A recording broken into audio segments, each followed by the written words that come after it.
My favourite part of the week, it's Saturday. So it's me, Geordie Pete Redding on Hollywood Balls with TFA, of course. By the way, let's have it right. I'm getting taken over by London today. I've got Arsenal, West Ham, Spurs. I'm right in the minority.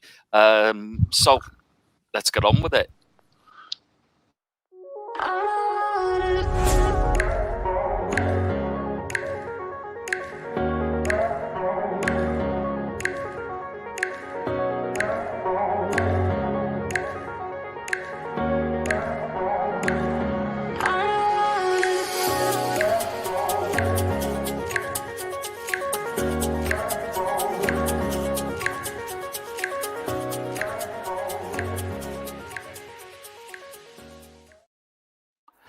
George, before we introduce our guests, our lovely ladies, I've got to show you something from yesterday. Berwick Rangers got a last-minute winner.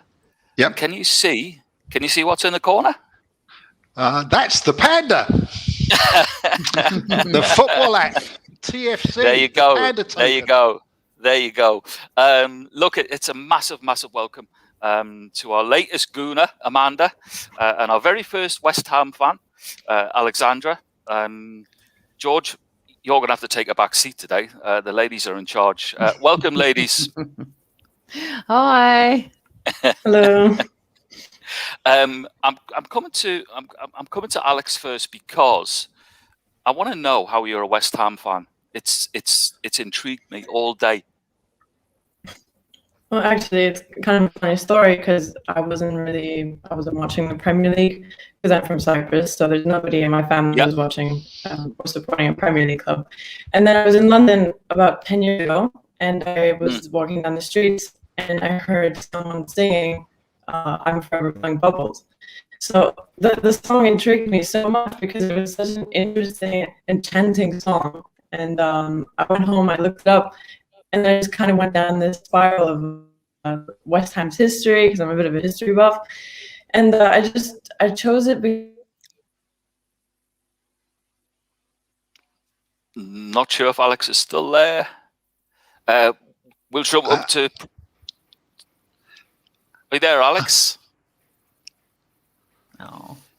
No, we'll jump up to Princess Guna. Same question for you, really. Hang on. Can I ask a question? Princess Guna, who do you support? The only team in London with trophies.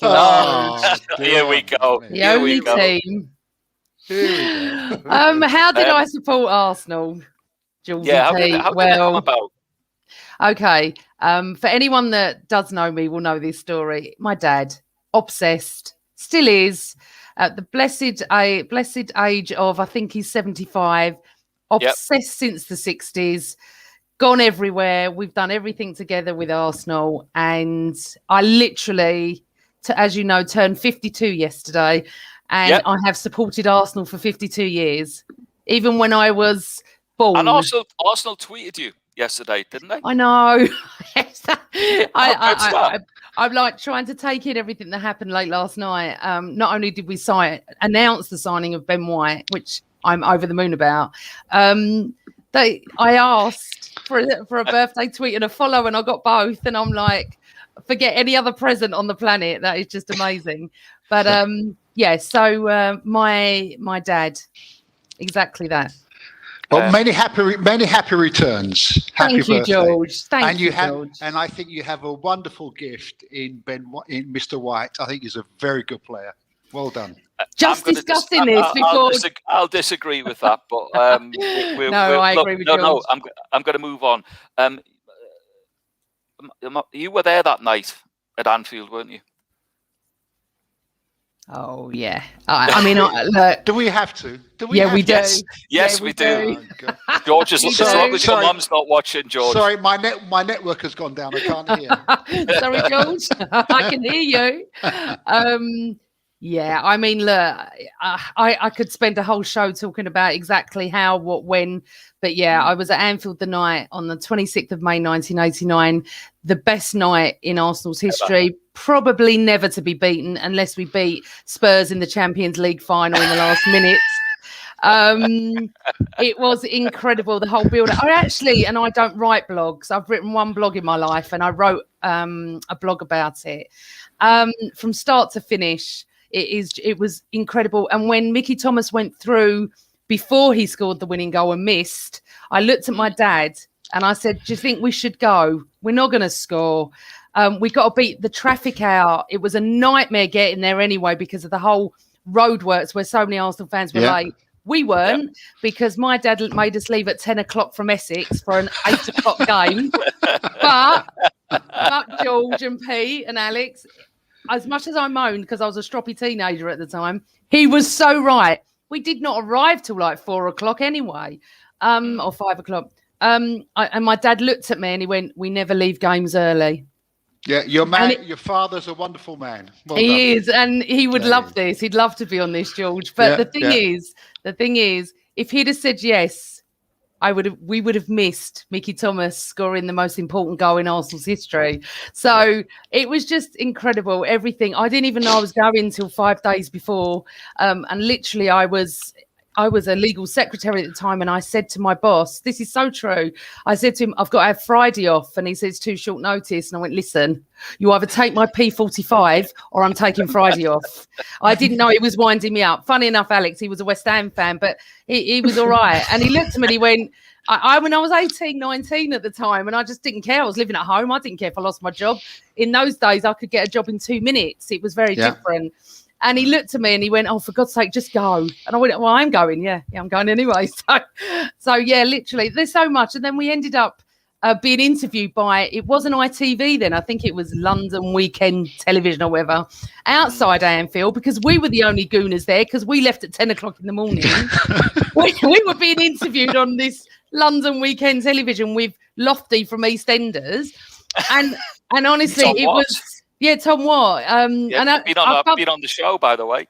I've bumped into Tom Watt a couple of times and reminded him, and he sort of, I think he just says yes because, just to say yes, he remembers. But so many things happened that day. It was just incredible. And then finally, when we got driving home on the M25, we see the Arsenal coach. We see them. I never forget Nigel Winterburn up and down with the cup, and they pulled off at Southgate because they went to the Winners' Bar, and I live in Essex, so we carried on. And then I went to Highbury for the whole weekend. It was just, listen, I could go on all day about it. It's legendary, isn't it? It's legendary. Yeah, of course. It is, but it's funny because when I, obviously in the 80s, 90s, we didn't have social media. We grew up without phones and stuff like that. It's a shame that there wasn't phones. It would have been the most incredible pictures and videos of all time, but I think it would have ruined it in a way because we all just concentrated on the game. There was nothing. And then it was fantastic. And then obviously, we paid respects to Liverpool because Hillsborough was the month before. We were all so upset when they Arsenal came out with bouquets of flowers to give to the crowd. I got one. The guy in front got one and gave it to me. And I'm so upset because obviously being a young girl, I just put the flowers under my chair. I didn't bring them home. But there's so much that went on. And Liverpool, was so gracious in defeat. I can't even explain to you. Yeah. The fans that we met. Absolutely. And I've got a lot of Scouse mates. And it was just incredible. I could go on, but I can't take the show over. No, you can't. So, because we're going to move to West Ham. Alex, West Ham last season had a great season, didn't they? Incredible. It was so fun being David a fan. Moyes. Yeah. And I'd say over David Moyes, I'd just say Jesse Lingard because I think that's the name. I've met Jesse, by the way, when he was playing at Birmingham. A great player, fantastic young man. Do you think he'll end up back at West Ham, or do you think Man United will keep him? I think it's sort of, as the saying goes, it's better to have loved than lost than to have never loved at all. We had a great little period with him, but he's not coming back. No chance. No, he's not coming back. So why is he not coming back? I don't get the impression he's anywhere near the starting 11 at Man U, right? I think he is now. Really? No. Yeah, due to his form at West Ham, George. Look, Man United, they need a goal scorer. But they've just bought Sancho. I think Man United's biggest weakness is they don't have a number 9 that scores goals like Harry Kane does. Jesse Lingard is a very good player, but he's not a number 9. He's not that type of player. At West Ham, he was fantastic, and he was very happy there. It just seems to make sense that he'll go to West Ham. But maybe he believes in his opportunities at West Ham and Manchester United. But I don't see him getting many opportunities. Maybe I'm wrong. Alex, what do you think?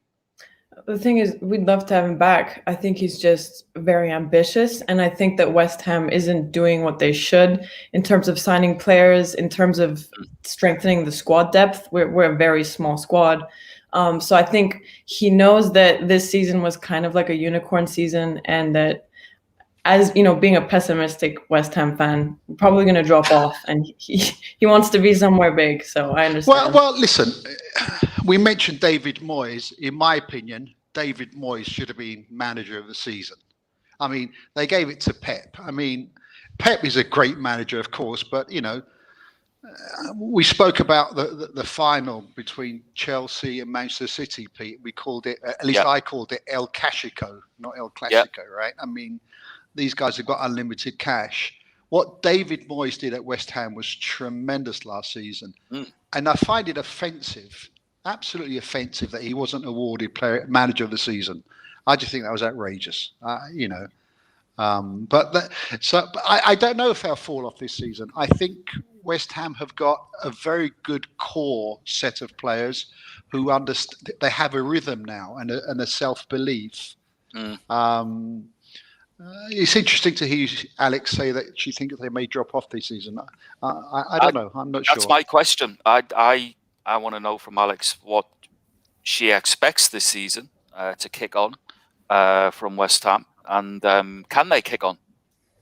Okay, well, the thing is, for me, it all depends on the transfer window. So far, we've signed a couple youngsters, which obviously are not sure. There's nothing certain coming from them. And we've signed a goalkeeper, Areola, which I don't think was a position that we particularly needed a signing.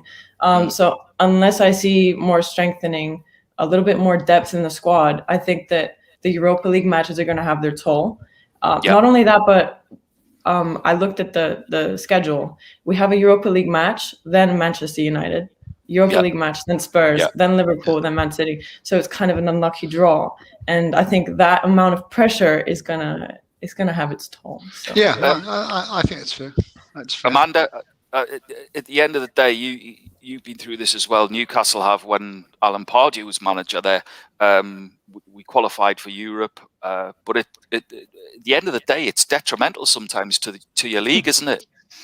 Well, we haven't got to worry about that this year for the first time since I can remember. We've just got the league to concentrate on and a couple of domestic cups. Yeah, it is tough. And I'll just go back to Lingard. It could be wages as well. He might not, they can't upset the whole balance of the West Ham team. And maybe it is the fact that, compared to United, bigger club, obviously. But yeah, no, it does affect, Sunday, Thursday, it does. We've got injuries, and you're playing every 4 days. That's why I think our club might actually do a little bit better this season with the no interruptions. I don't know. And obviously the signings and stuff. But with West Ham, you have to hold your hands up to David Moyes. Absolutely brilliant. Last season, I agree, George. He should have been manager of the season. Yeah. Because the thing is, they've got, a smaller club, but lots of history, obviously, especially, that's my local club, West Ham. But, I think you'll do well, but the European games every few days will be telling. Yeah. I think I agree completely. I think Arsenal have a clear season. No distractions in Europe. No travel. The Thursday, Sunday thing is really damaging to the squad. It takes, exactly as Alex says. So I actually think Arsenal will fare well this season. I think, unlike many Arsenal fans, I think Arteta generally is doing a good job. Right? I'm with you. I'm Arteta. No, George, I am completely 100% Arteta in. That's for sure. Because what does he have to do this? Sorry, George, but what does he Right. have to do this season? Top 4. And get his team playing how he wants them to play. You know, we'll go into our, Ben White and stuff soon, but, he needs to put his stamp on that team. It's been tough since he's walked in. He's had no preseason. He's had COVID. He actually caught COVID very early on. The first one, wasn't he? He was it stopped football. He stopped football because, we couldn't play that weekend. And then it sort of stopped because obviously the country became, unfortunately what we've all been through in the last 18 months. And it was, players then couldn't try. And he came into this. And remember, Arsenal are not a small club. We're not. And we've got high expectations, unfortunately. And yes, there are a lot of people that don't want Arteta there. And I think I think their agendas are set that they don't want him to do well, which I'll never, ever understand as a football fan. Ever. No. I would like to be, I don't care if I'm proven wrong. I'll never forget that I literally couldn't rate Nacho Monreal for ages. I really slaughtered him on our podcast for a long, long time. And then he turned into a wonderful player and I held my hands up and I just said, look, I'm over the moon to be wrong. It's like, people, especially Spurs and Arsenal fans, we're very, very fickle. Okay. No, I'm not. Oh God, here we go. God bless. I knew this was going to happen. But I promise you. But most of our fans are very fickle. They lack patience. Like Partey from Atletico Madrid, everyone's writing him off. I will tell you, he's a very good player.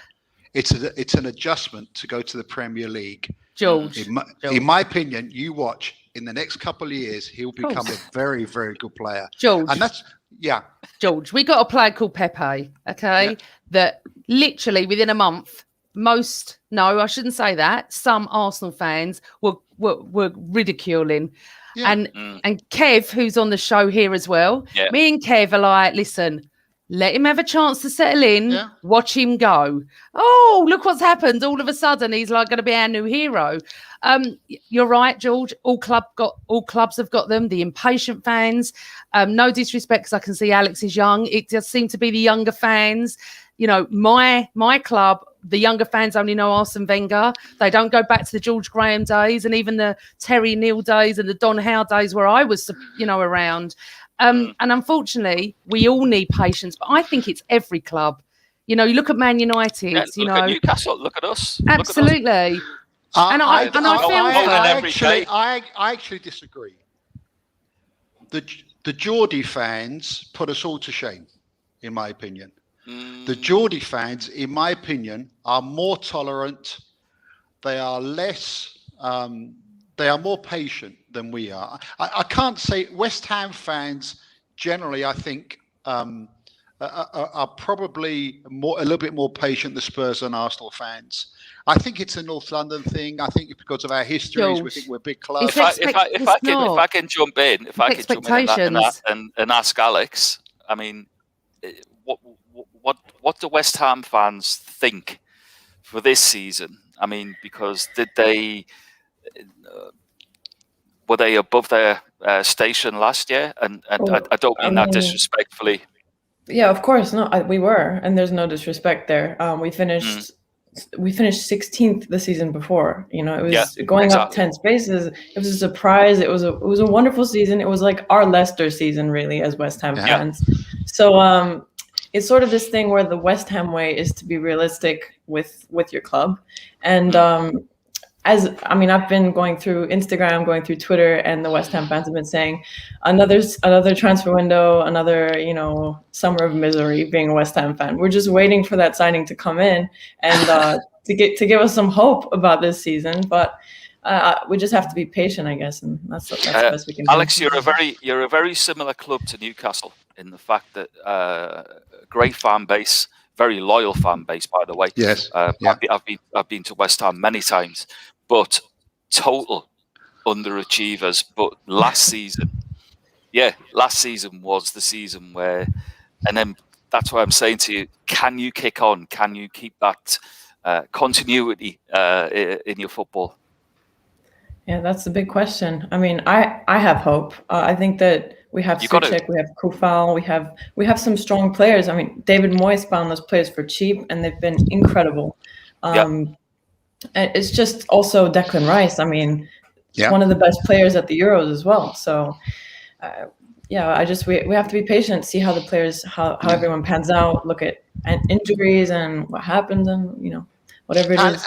Alex, last season, I genuinely believed that the way West Ham were playing, they would have made Champions League. And I think, as we say in London, they bottled it a little bit, but the pressure got to them, I think, right? Mm-hmm. And it was a shame. If they were just a little bit more composed, I think West Ham could have been in the Champions League this season. And as a West Ham fan, I imagine you don't want to feel, that was our chance and we blew it, right? Mm-hmm. So it's a question now of momentum and can it be carried forward? And that's the open question. But again, to everybody's point, we discussed David Moyes. I think it's shocking he didn't get Player of the Year. In the same way, I think it's shocking that Harry Kane didn't get Player of the Year, top goal scorer and top assists as well. Yeah, I'm not having the Harry Kane as Player of the Year about it. Who? Harry Kane. You mean the ex-Arsenal fan, Harry Kane? Him. No, the player I'm referring to is the one who scores the most goals in North London derby in history. I think that's the one I'm referring to. Oh, okay. Oh, you've got your stats, George. I read it. You really have got your stats. You really are. Can I just say something to? Sorry, Pete. Going back to what George's point is, you're talking about the main thing here is expectation. Yeah. West Ham fans and Newcastle fans don't have the expectations that Arsenal, United, Liverpool, Chelsea, because of the money, okay, and the fact of what we've won over the years. Tottenham think they're a big club. I don't know why you ain't won a trophy in God since I've been born that is even worth talking about. But going back to that is the expectation of it. When I've never been to St James's Park, but I've been to many clubs and West Ham, obviously, many, many times. And their fans are so passionate. They're all mostly East End boys or Essex boys, or girls. And it is that community feeling. At Arsenal, we've lost that community feeling because of our owners, which is, something that's how we feel. We've always been community clubs, as have Tottenham, as have Newcastle, Liverpool. We're losing that because of the owners that we've got. And I know Pete would rather not talk about your owners. But, so I do feel it's expectation of fans. And listen, we've all got them. We've all got fickle fans. We've all got the lunatic fans. We've all got them. Every club. I'll never have that one club's better supported than any other club. The two biggest clubs in the world in Premier League history are Liverpool and United. You can't deny that. That's global. They're a global club. What our owners are trying to do is make us global without injecting funds. So I think the whole ownership issue is very, very interesting. I don't think Spurs fans, I don't think Arsenal fans, I don't think they're very happy with their owners for different reasons. Yeah. I mean, Arsenal must be frustrating. Look, I know, of course, I'm going to pull your leg here, but Arsenal haven't finished above Spurs, for 5 seasons now? 6 seasons? What is it, right? And that hasn't happened. Sorry, George, what do you win for that? Well, it doesn't matter. Let me ask you. If you asked 100 Arsenal fans, would you prefer to win the FA Cup or finish below Spurs for 5 seasons running? What would the choice be? Win the FA Cup, George. We do not care about Spurs. Good. It's okay, good. So enjoy being below Spurs, Alex, I don't care. Alex, we can take this just ourselves, I think, and then carry on, what I mean? We could go all day, Alex. I'm not going to. But Pete, the overarching point, which I agree completely, is fans are so frustrated by the ownership. Sure. I mean, look at Manchester City now. They're going to buy, it looks like, Grealish for £100 million. And Harry Kane. Right?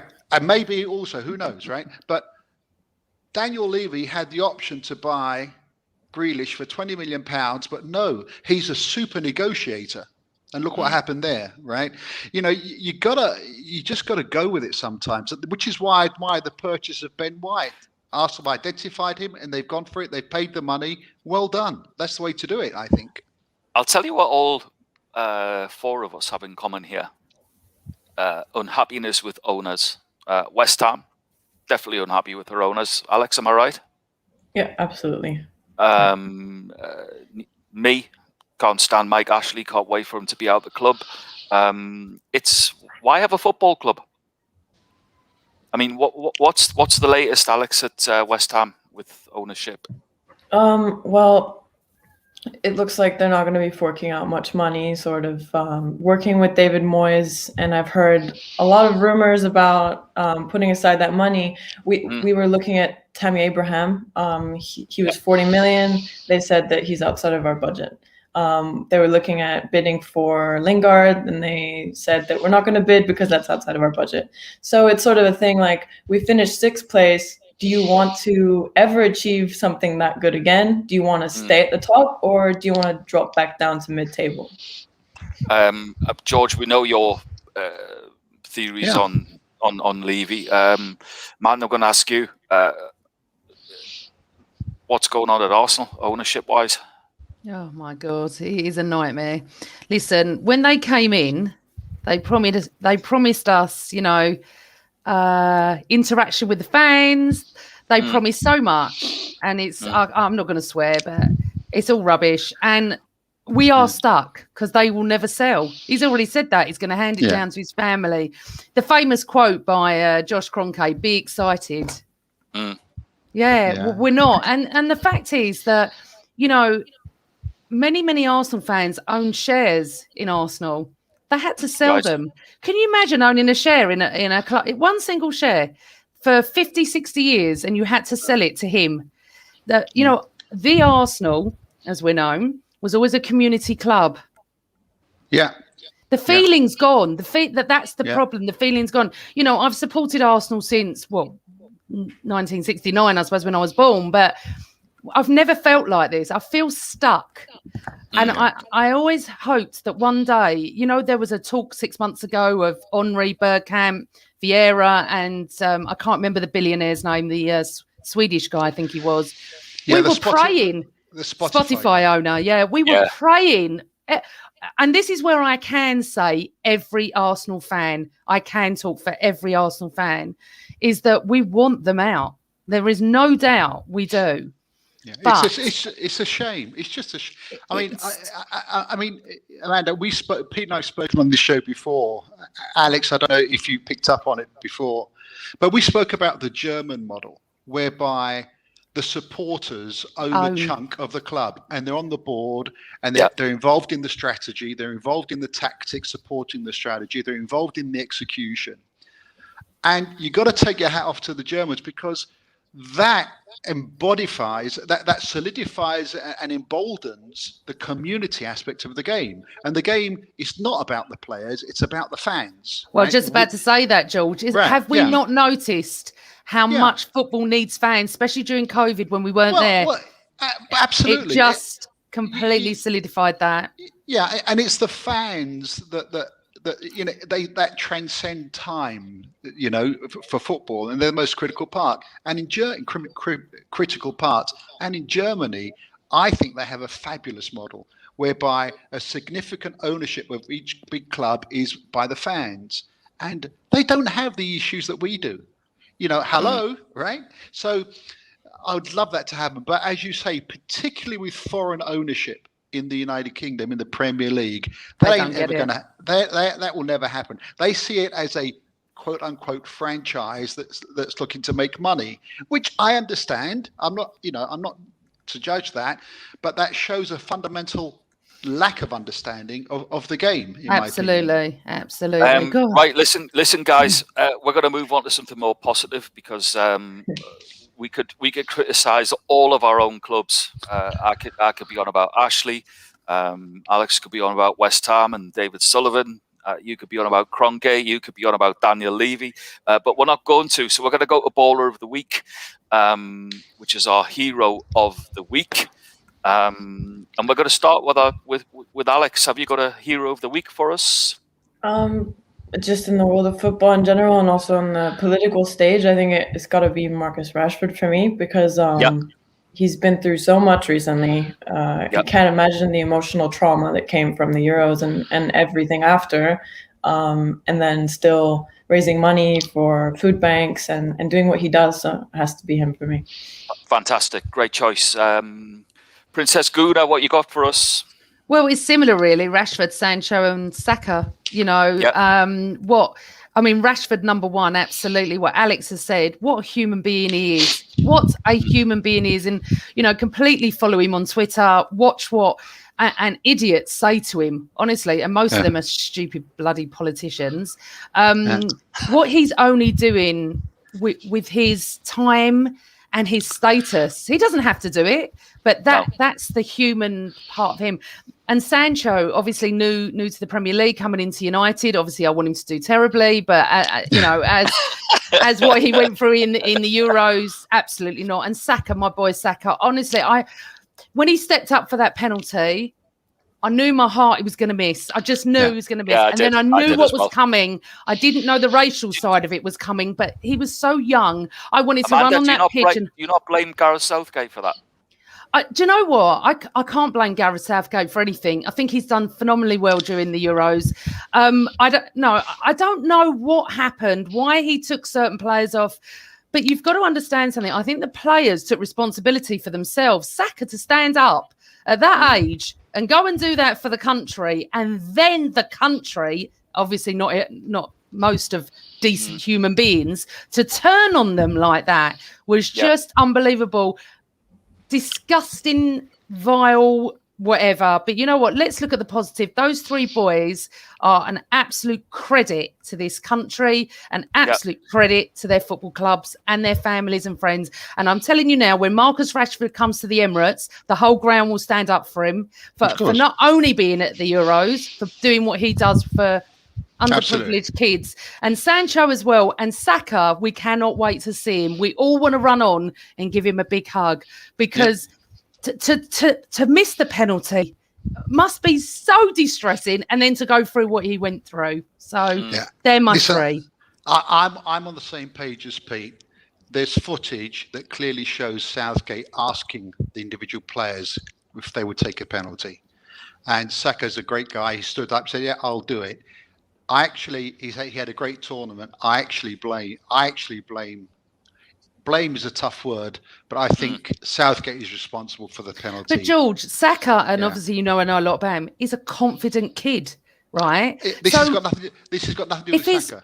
No. If he went to Gareth Southgate, I want to take one. No, but he didn't. Southgate I don't know that. So that's what I don't know. We saw the clips. We saw the clips. Southgate asked Saka. Southgate asked Sancho. They both said yes. They're not going to say no. They're brave young men.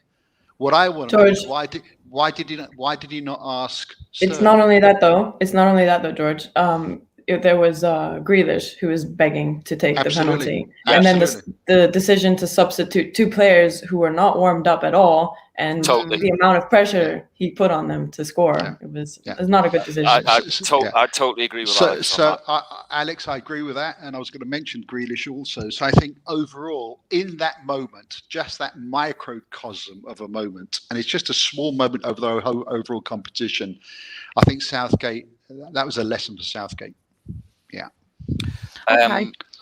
In my opinion, I mean, it's Right. Listen, we're going to move into our favourite part, which is, and I shake my head, George. George, you didn't win. Just so you know, you lost by a point. But did I beat Super Kev? That's the question. We never got his scores, to be honest. So really? No, we didn't get them. He's busy in London. He's busy in London town, as he said to me. So, Alex, for you, Princess Guna, for you, this is a nightmare for me because it's doing these predictions. So, what we've got today, and we'll go with ladies first, obviously. So we'll go with Alex first. We've got Rangers against Livingston. We want your score for that. Rangers have been on form recently, but you always have to back the TFC community, so I'm going to go 1-0 for Livingston. Oh, brilliant. Yeah, love that. Amanda? I've gone 3-1 to Rangers. Sorry. Okay, yeah, no problem. George, what have you got for us? I think it'll be a much tighter game than many people think, but I think Rangers will edge it. We love Livingston with a passion because of TFC and the football app. I think Rangers will nick it 2-1.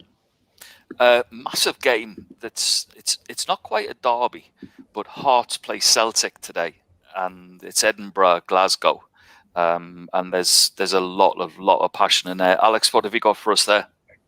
Have to go 3-0 for Celtic. Yeah, I hope so. I hope so. I'm a massive Celtic fan. So one of my best friends, Alan Thompson, played for Celtic, and was, of course, a great coach. Amanda, what you got for us? Oh, I always go for Celtic because of Tierney and Charlie Nicholas. Charlie I wrote Nicholas. it down. Charlie Nicholas, Champagne Charlie. 2-1 win for Celtic. Okay, George.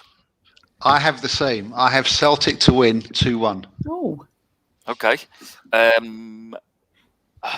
This is a one that's. I mean, I'm literally pulling at games because the season hasn't started yet, but it does in Scotland. So we've got Dundee. Sorry, Alex. Dundee against St Mirren. Take a guess. Take a wild guess. Oh, it's not that obscure because I was up in Dundee with my friends, so I've seen them play a little bit. So I'm gonna go 2-1. 2-1 for Dundee.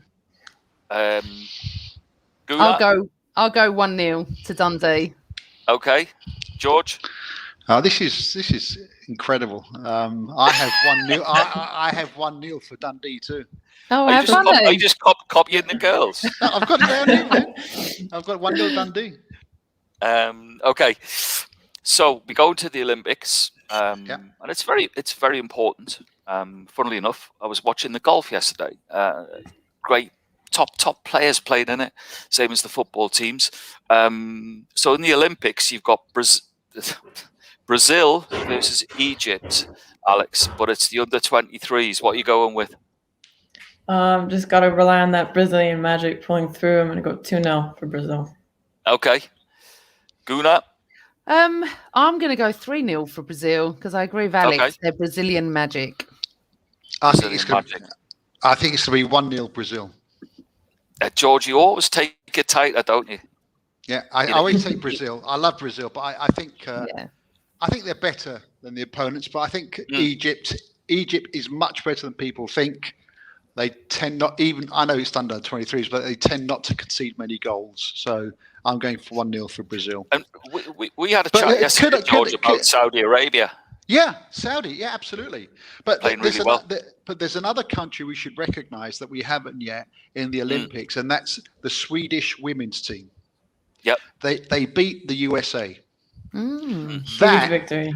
That is massive. And although you ignored me, Pete, in terms of my baller of the week, I gave it to the Swedish ladies national team because that victory against America was incredible. You know, America women's team are the best in the world, and they were humbled. So well played, Sweden's ladies team. They were fabulous. Definitely, and my apologies to you, George. That's okay. Never want to ignore you. Okay, so Spain against the Ivory Coast. Same again, under 23s. Alex. I mean, as always with Spain, wealth of talent, especially in the youngsters. So I think never sleep on Ivory Coast, but I think Spain's going to get 3-1 victory. Okay, Princess Guna. I'll go for a draw, 2-2. 2-2. Interesting. These are going to be some interesting scores when they come back out. I'm going. This is my upset. I'm going Ivory Coast to win 2-1. Really? Yep. I'm going for the upset. Okay. I've got to say your track record it's not great, but I know that. you thought you'd won last week. Well, listen, he texted me. Listen. I got a few right last week, but my motivation is to beat Super Kev. So. Oh, brilliant! I love Kev, but I miss him. Yeah, so do I. Listen, it's been absolutely fantastic. Got to ask you guys what the plans are for the week. Alex, what have you got on? What will you be tuning into West Ham's transfer news? What's going on? I'm just going to be sitting there, fingers crossed, hoping and praying that we sign someone. on Team Talk News. Yep. Amanda, what are you going to be doing? Hoping for another signing, hoping that Xhaka maybe going off to Rome. There'll be lots of things going on at Arsenal, more this transfer window than I've seen. But we play Chelsea tomorrow in a friendly. I say friendly, then we play Spurs the week after in a friendly. There's never a friendly against Arsenal Spurs anyway. It's like an Emirates Cup sort of thing that we used to have. Right. And then getting ready for the season. I think what would be great, George, is if you and Princess Guna watch that match live together. I'll put it on Hollywood Balls. No. Spurs, Arsenal. Fantastic. George, what about you? What's your plans for the week? I've got a big fat Greek wedding this afternoon. Yes. I'm going straight after that, so that's going to be a 3-week affair. I've just got to make sure my cell phone is charged. Following Twitter, hopefully Spurs will get a couple of players in. I think they will. And I just wish everybody a great season, especially my boys and Nuno, who's a lovely man, and I hope he can do wonders for Spurs and bring it back to some entertaining football, unlike Jose. Oh, good, yeah. I actually think he will. Yeah, definitely. Right, you've all had the 3 codes. Everyone's asking for them again. George, am I allowed to flash them up Go ahead. one last time? Sure. Because people miss out. So George, we'll have to follow each other on Twitter and have a little bit of banter, little Spurs Arsenal banter. I love to. I can imagine. Also, I'm sure Kev will drop in as well. Yeah, but also we should spend some time so you know what we're doing with the football app and the football coin and the Panda token and the mission we have for the community. It's really wonderful, you know. It's Kev has tried to explain it to me, but it's a little bit above my head. So no, yes, I'm George, sure. you can explain it. I'd love to. I'd love to. So we'll chat more. It's super. Yeah, it's all about the community. It's all about the fans. Yeah, absolutely. I think I've come out of this unscathed. I was worried today. I had West Ham, I had Arsenal, and I had Tottenham, and I was on my own as a Northerner. I think I've done all right, and it's been fantastic. It's only because we love you, Pete. That's why. Yeah. We love the Geordies. It's been absolutely fantastic. Alex, thank you so much for being on the show. And Amanda, it's been a pleasure. George, as always, I might see you next week if your Greek wedding's finished. Ladies and gents, it's Hollywood Balls. That's how we do it. It's been a great Saturday. Thanks to all my guests, and we'll see you next week.